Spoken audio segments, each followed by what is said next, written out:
Hello guys! Yes, nandito pa rin talaga ako. Hindi talaga ako masyadong makapag-vlog kasi alam nyo naman, pagod na pagod maghapon si Sima. Abay, hindi lang maghapon. Araw-araw. My God, napapasabak ako sa lakaran kasi dito guys, hindi uso ang tricycle, hindi rin uso ang motor. Ano nga rin ang kwento. Wala naman ito sa aking itinerary ba pagpunta ko dito sa Singapore. Eh bigla-bigla na lang kinansel ni Mr. Sungit. Yun talagang pupuntahan namin. At sasama daw kami papuntang Malaysia. Ako na may dakilang taga-sunod lang. Kita nyo naman.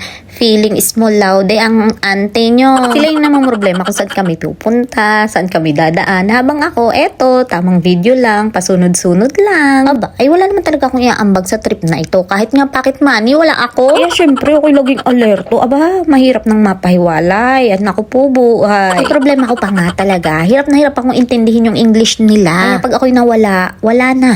Patay na. Singapore to Malaysia, nag-bus lang talaga kami. Tapos, nag-grab papunta doon sa hotel na tutuluyan daw namin. Actually, malapit lang talaga kasi along the boundary lang naman kami. Hindi katulad nung nagpunta kami last year doon sa may Kuala Lumpur na 8 to 9 hours yung naging biyahe namin. Dito, parang 30 to 1 hour lang. Nandun na talaga kami. Anong purpose namin pagpunta dito? Wala lang. Hindi ko rin nga alam eh. Hindi, joke lang. Sabi nila, puntahan daw ito ng mga gustong mag-staycation lang. Yung pahi-pahinga lang. Well, doon sa dalawang kasama namin na lalaki, eh dahil working naman sila, siguro deserve nila yung mga ganitong klase ng pahinga, no? Pero ako, parang nakaka-guilty. Alam niyo kung bakit? Kasi doon sa dorm nila, doon sa bahay nila, kain tulog lang din naman ako. Ano pang pahinga ang kailangan ko? Pero diba, hindi naman halata na ako yung palaging happy. Well, actually, na-amaze na sila sa akin kasi kada kilos namin, dala-dala ko yung camera ko. Eh sabi ko naman, masanay na kayo.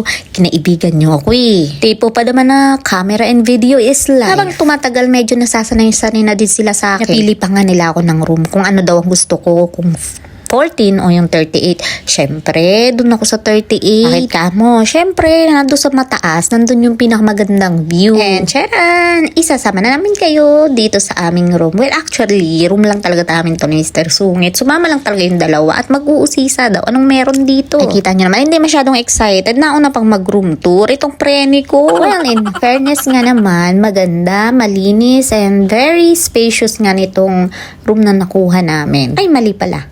Nakuha pala nila. Nagkataon pala itong preni kong to ay napakagaling maghanap ng mga ganito. Actually, pwede na nga itong mabigyan ng award ng Best in Field Trip and Best in Shopping. Ay naku mga bata, mga matatanda, curious na curious ang mga bata pa kaya ang hindi ganyan. Eto nga, ang sabi yung nakuha naming room ay City View.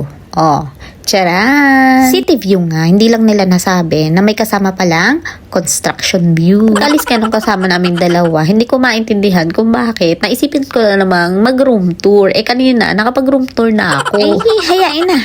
Pampahaba din na rin ng video. Eh, ano baga namang i-video ko? Kita nyo naman yung kasama ko nonchalant. Pagkaalis ng bisita namin, wala na.